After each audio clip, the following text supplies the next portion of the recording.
ഇതാ വിയർപ്പ് ഒപ്പിക്കളയൂ. അങ്ങനെ ഒപ്പിയെടുക്കാവുന്ന സുഖക്കേടല്ല ഇത്. സാരമില്ല, ചാങ്കിലേറ്റ ചുമയാണ്. കുറെ ദിവസത്തേക്ക് സ്വന്തം വീട്ടിൽ പോയി കഴിയുന്നതല്ലേ നല്ലത്? വേണ്ട, ഇവിടെ തന്നെ കഴിഞ്ഞാൽ മതി. വേണ്ടെങ്കിൽ വേണ്ട, 10,000 വരാഹൻ കൂടി കരുതിക്കോ വൈദ്യന്മാർക്ക് കൊടുക്കാൻ.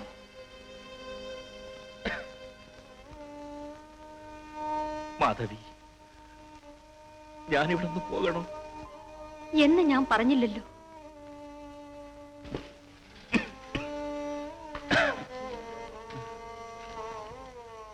മാധവി, ഇവിടെ ഇരിക്കൂ. വിശ്രമിക്കൂ, അസുഖമല്ലേ? എന്നാൽ ഞാൻ വൈദ്യനെ ഒന്ന് കണ്ടിട്ട് വരാം. അതാണ് നല്ലത്.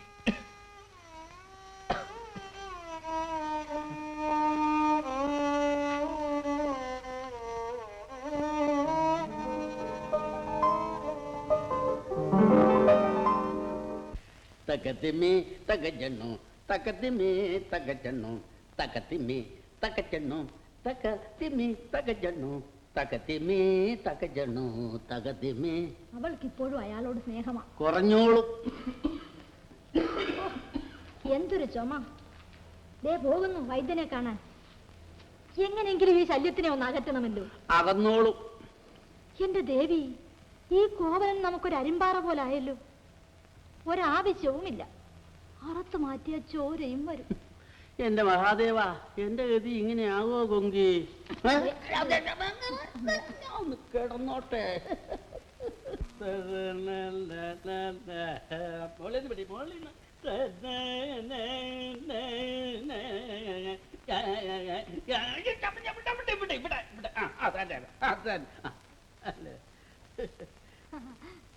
ഏതായാലും ആ ശല്യം അങ്ങ് ഒഴിഞ്ഞു.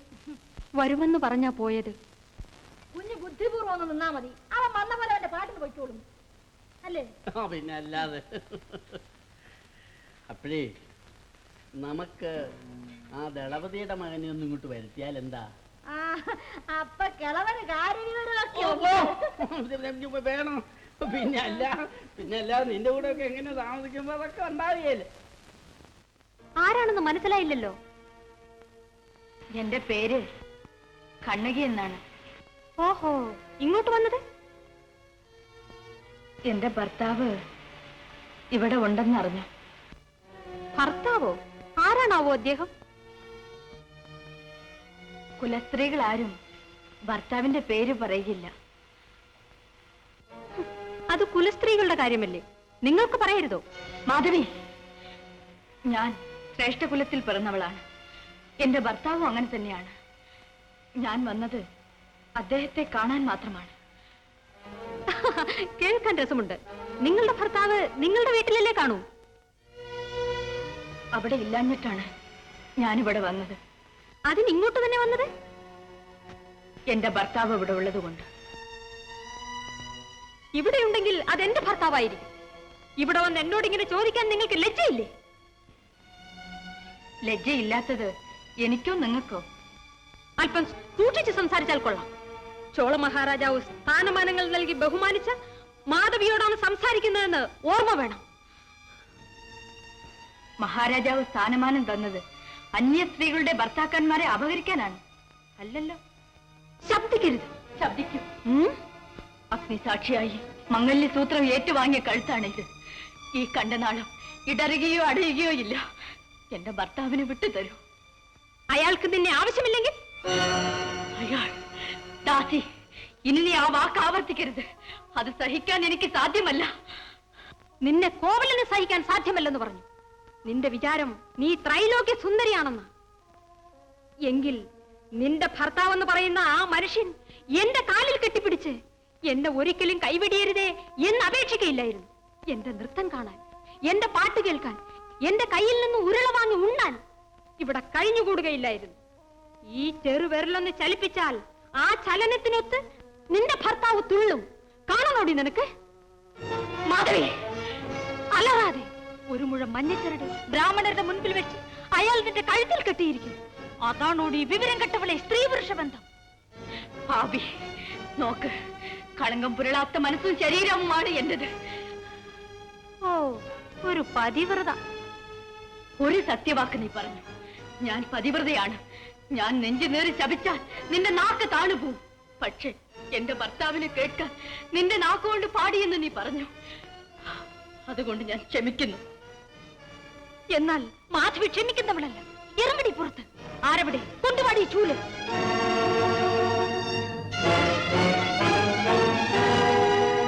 കടക്കടി പുറത്ത്.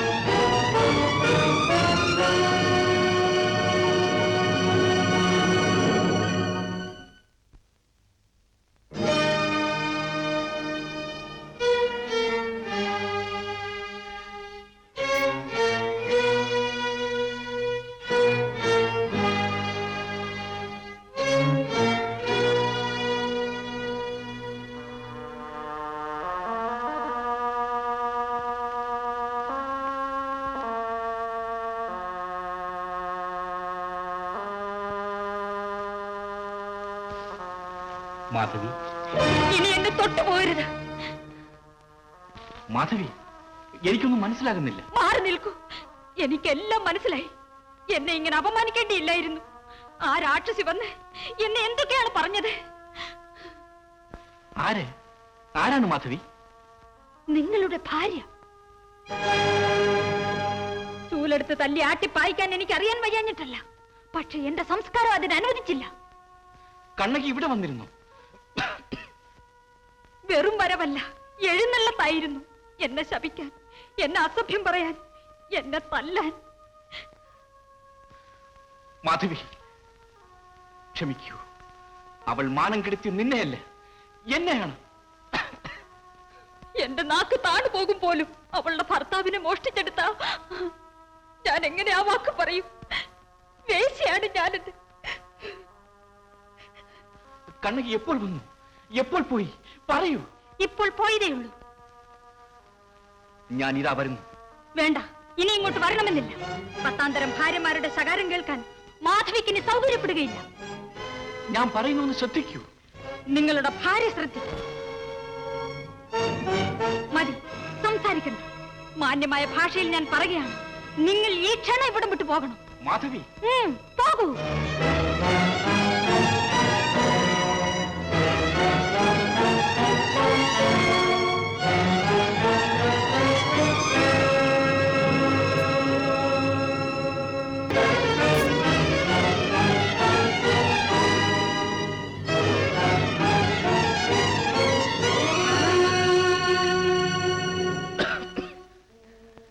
നമസ്കരിക്കടി ആ കാലുകളിൽ.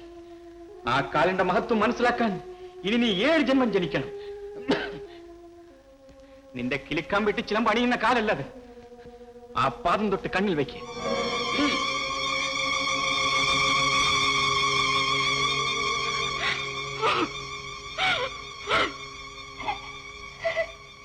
സമസ്ത അപരാധങ്ങളും ഏറ്റുപറഞ്ഞ് മാപ്പ് ചോദിക്കൂ.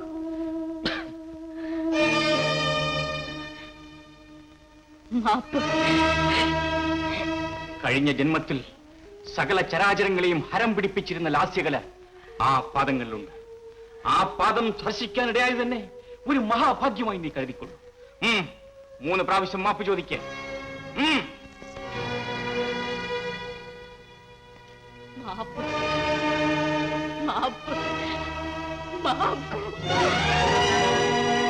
അവൾ അവകാശം സ്ഥാപിക്കാൻ വന്നിരിക്കുന്നു.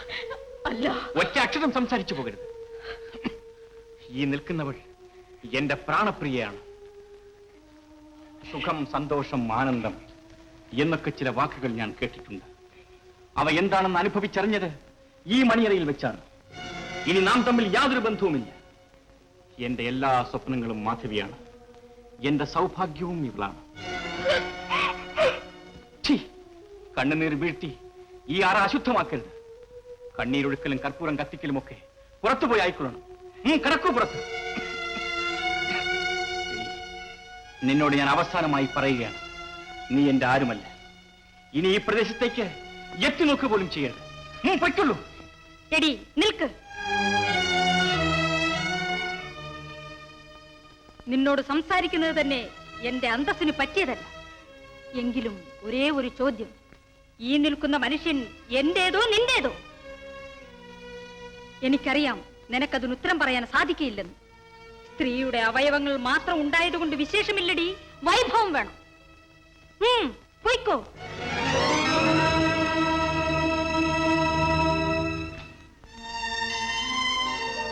മാധവി, ഇനിയെങ്കിലും ഒന്ന് ചിരിക്കൂ. മാധവി,